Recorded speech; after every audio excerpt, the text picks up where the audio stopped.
Of course, we're fortunate enough to have the South Lawn as our backyard, so we're going to fill it with hundreds of our troops, our veterans, and their families.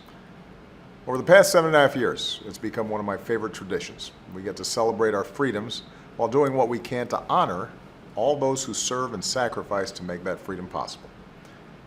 And I know that honoring our service members, our veterans, and their families is something that so many Americans try to do every day, without fanfare or expectation of anything in return.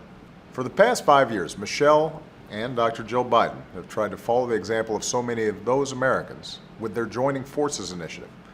They've rallied businesses to hire more than 1.2 million veterans and military spouses and helped reduce veterans' homelessness. And just this week, Michelle and Jill announced a breakthrough on a concern they've heard again and again from the military spouses they spend so much time with. And that's the issue of professional licensing. This is something that most Americans aren't familiar with, but for military families, it's a big challenge. Here's why. Our troops are often transferred from base to base. It's part of the job. And because their families serve with them, that means their spouses move 10 times more often than the rest of us. 10 times more often. As you might expect, that's tough on a career. And more than 1 in 3 of these spouses works in a profession that requires a professional license or certification. Nurses, child care providers, accountants, social workers, and lots of other jobs. And until recently, when these spouses were asked to move across state lines, they often needed to recertify for a job they're already qualified for. A nurse with years of experience might have to take entry-level courses, or pay a fee, or wait months for paperwork to be processed before he or she could get back to work on the job they love and lets them support their families.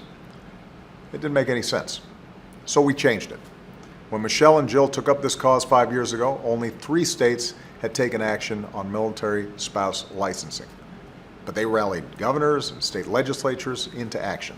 And this week, we reached a milestone. Today, all 50 states have acted to streamline many of these licensing issues. This is a big step forward, but we're not done yet. We're going to keep working with states to make licensing simpler for more jobs and reach more qualified workers.